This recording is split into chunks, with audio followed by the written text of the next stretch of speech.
Okay, so big breath in and out.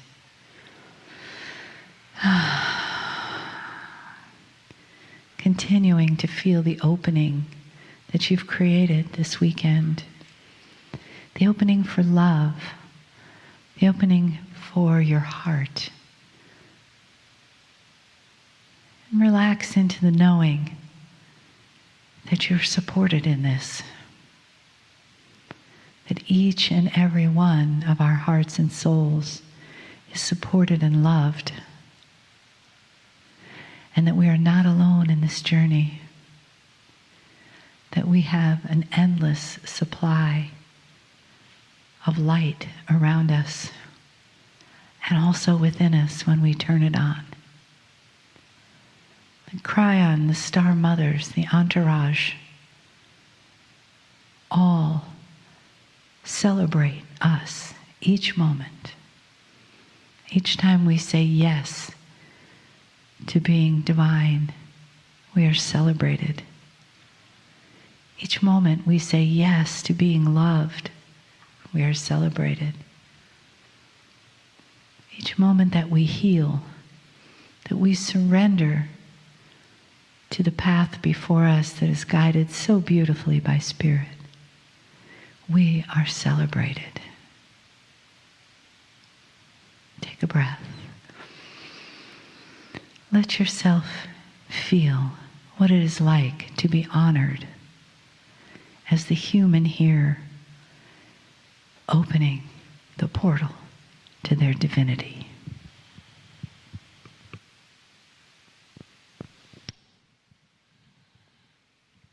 Greetings, dear ones. I'm Kryon of Magnetic Service.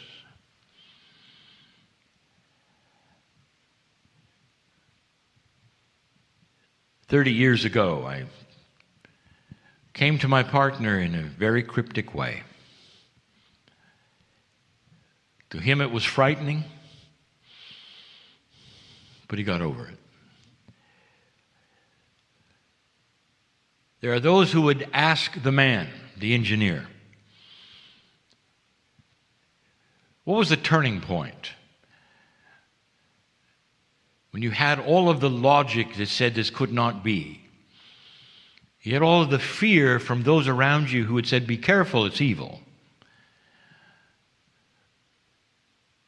And yet you went anyway. What was the transition? What convinced you?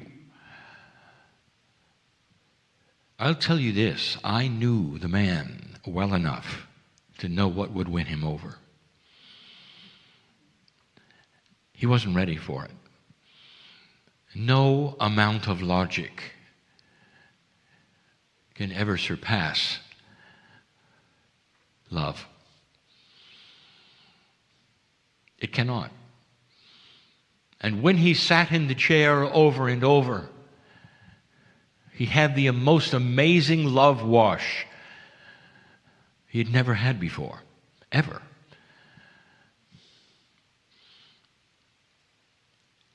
In his younger days, indeed, he went to organized religion, and he found love there. He found love there, kept him there. But he never experienced anything like Spirit could give him when he sat in the chair all alone. And that's what convinced him above logic.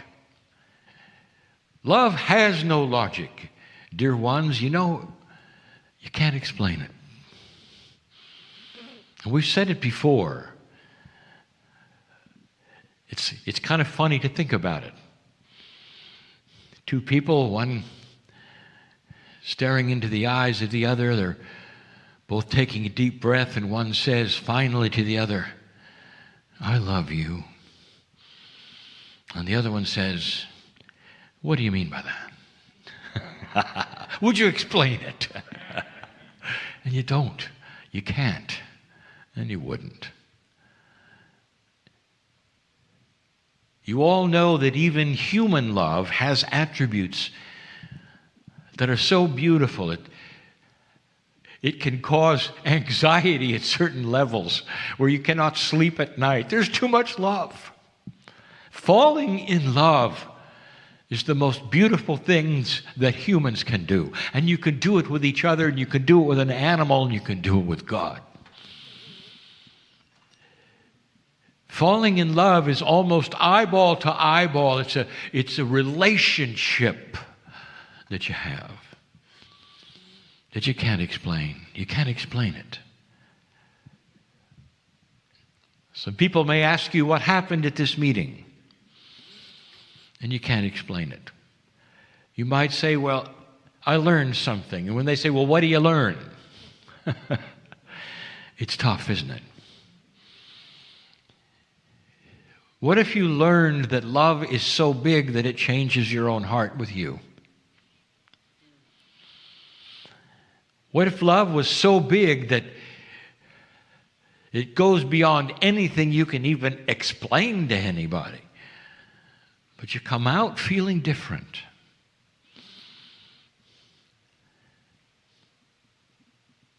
What would happen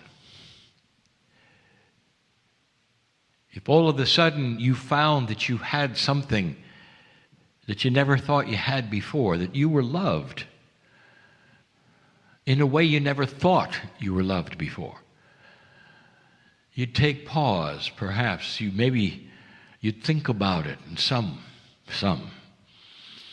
would even weep in gratitude. It's not that God loves you. I'll tell you about oneness yet again.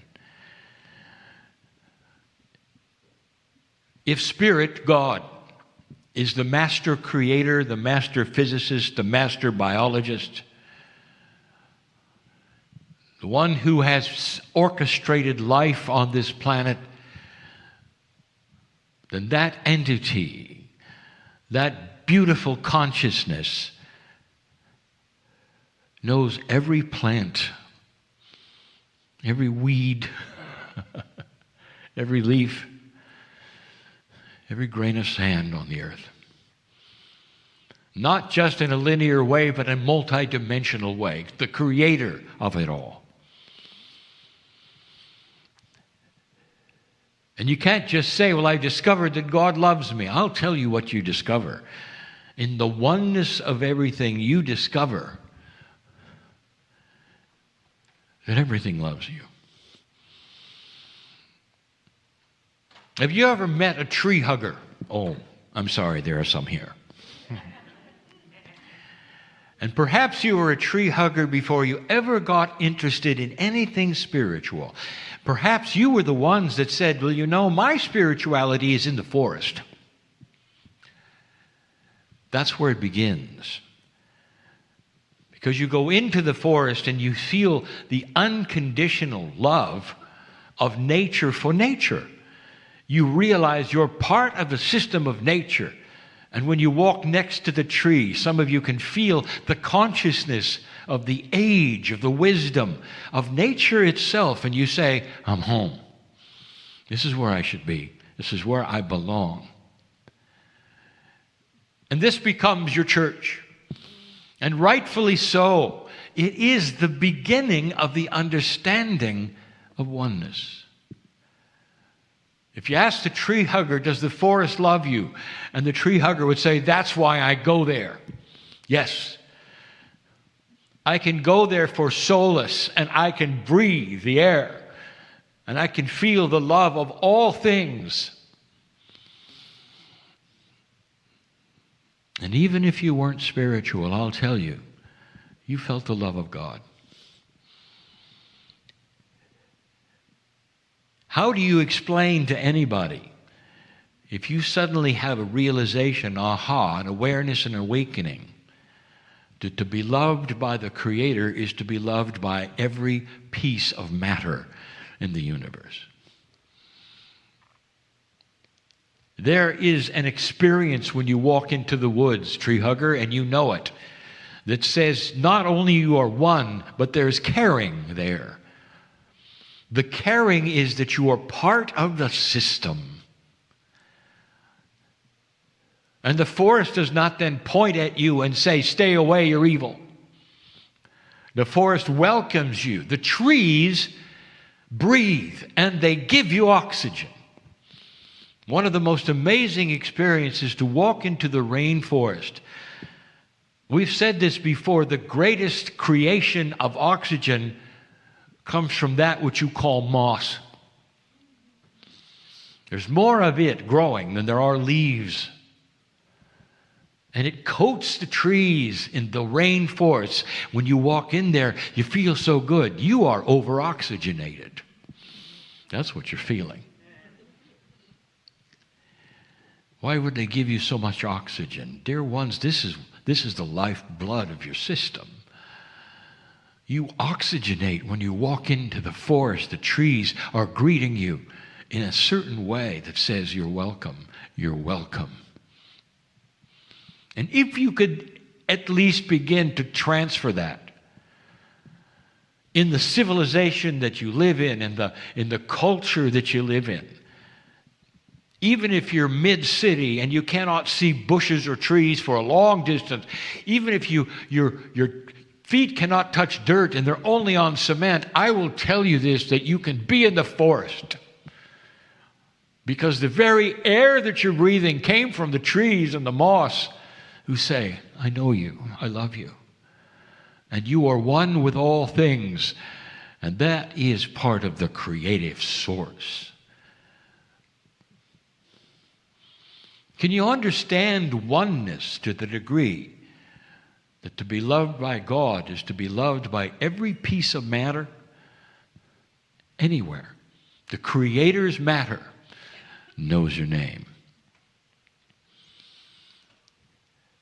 And this is why we had said so many times to those who look at God dimly through a glass in an older energy and paint a picture of what they understand from only their own experience, God then becomes a parent. And the only examples they've ever had of parenting is their own.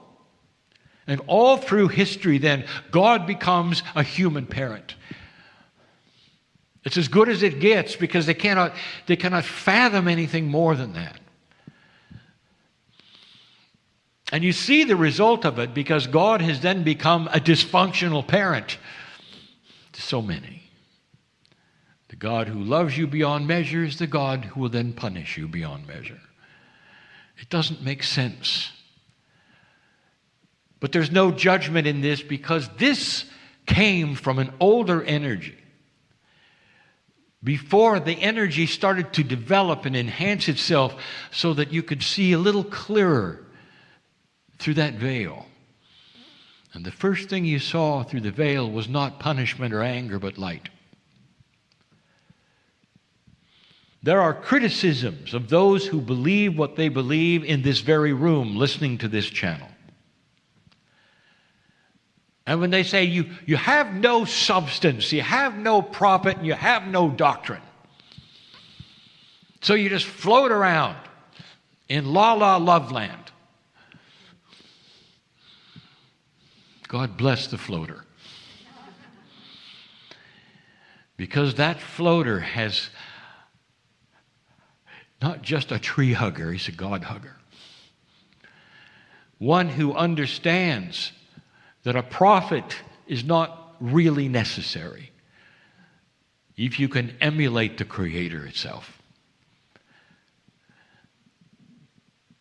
And so you don't walk around like little gods. You create a oneness of the one God and you participate in the beauty of it.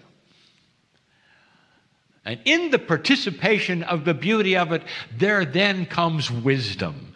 And the wisdom starts to grow. The man in the chair 30 years ago had no idea about today.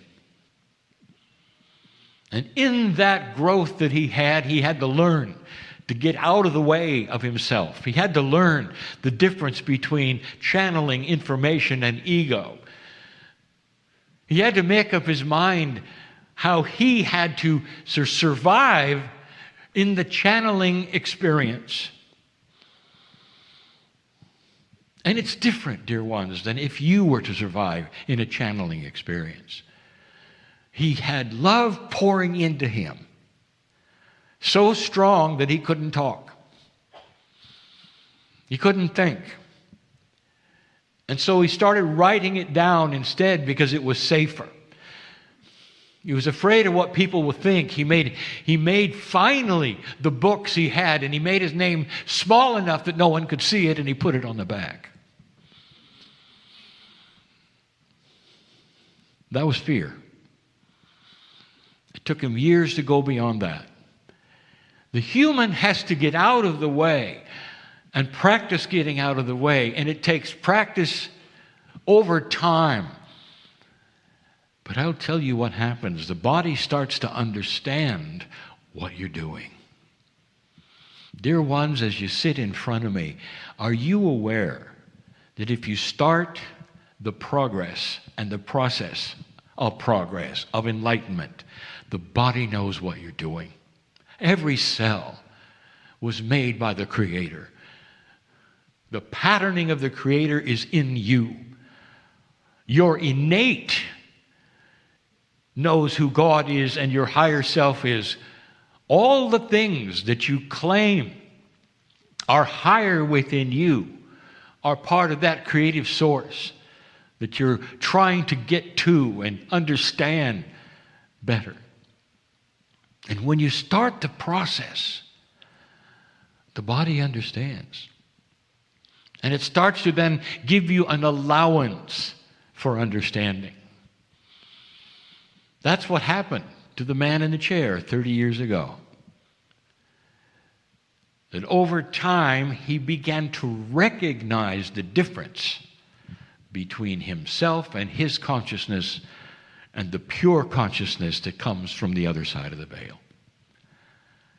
And whereas in the beginning he was confused and had no idea, and his channeling was cryptic, didn't flow with long spaces, when he tried to channel in front of others, he sweat. So nervous, so anxious, working so hard. And then there was a time when it got easier and it got better for him. And then there was the time when he could finally relax and understand the difference. And then, a little over a decade ago, when I said to him in the shower, "Are you ready to go to the next level?" I could see his mind working and the great disappointment that he had when I asked him that, because he thought he was at the highest level.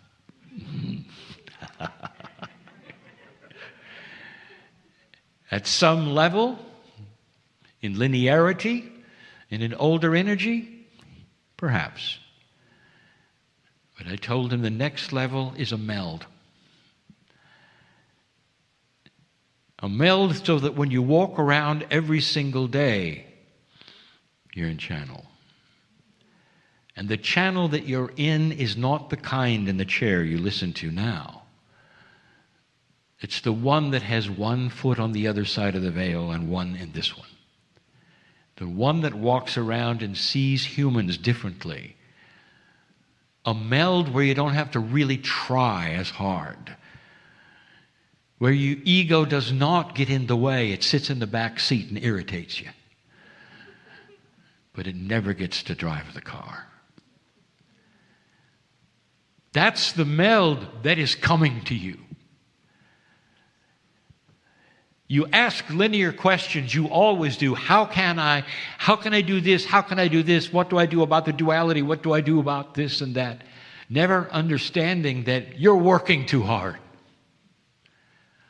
You don't have to do much at all except to accept this wonderful meld that's coming your way through an evolved consciousness and through your innate that says, how would you like to walk all the time in a form of channel? And that form would be your higher self comes in and stays in. You know what meditation is? It's an effort to touch that part of yourself And in that part, you age less because you breathe correctly and all of that. And the longer you can stay in meditation, you know that, the better things are. And that, dear ones, is accurate and true in an older energy. Today, I will tell you the truth. That meditation is the attempt to get to that meld that my partner is in right now and stay there. You can do this by yourself without the effort of the meditation, and it's always there. You wake up with it, you go to sleep with it, because it becomes you, a constant state of awareness of what is around you and touching the other side of the veil.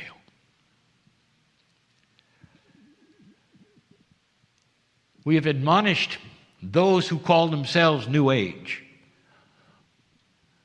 to stop chasing people away, to stop being strange and weird.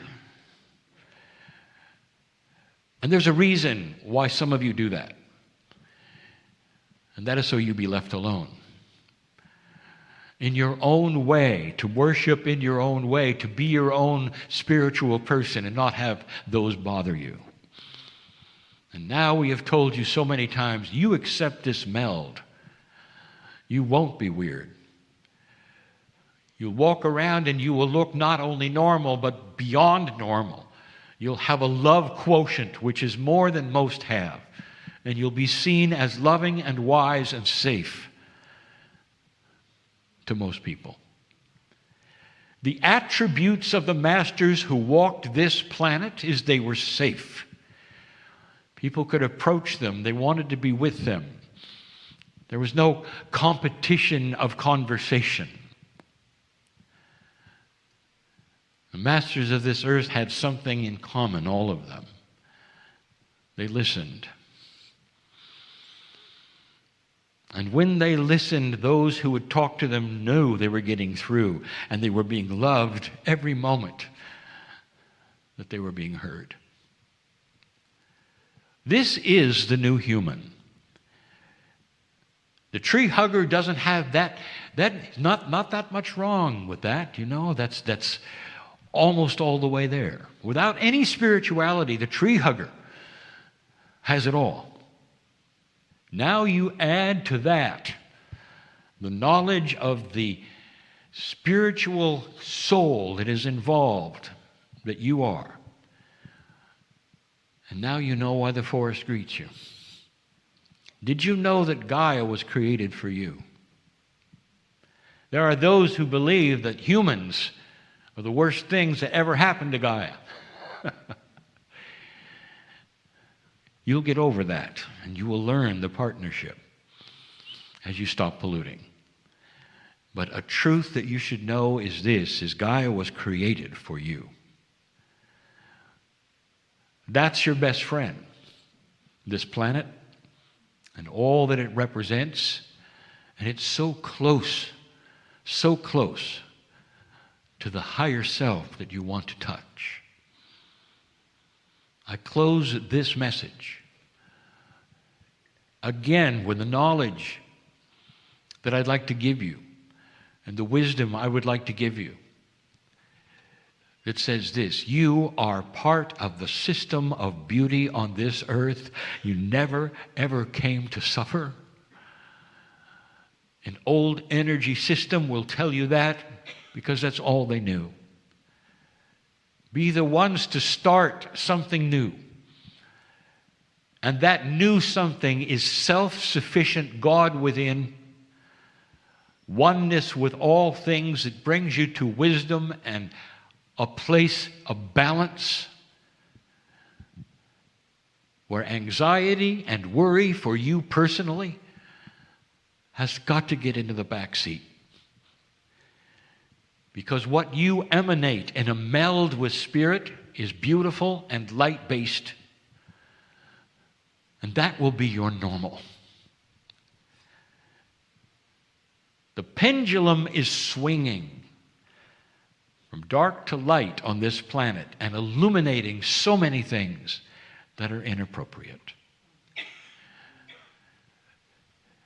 Let this be the same with you. And in that, you will see the inappropriate things in your own life and you can drop them like a hot potato. You can go the other direction because you will be supported in that decision, and every cell of your body will know it. The trees will know it. The air you breathe will know it. Creation will know it. Let it be so. Leave differently than you came. And so it is.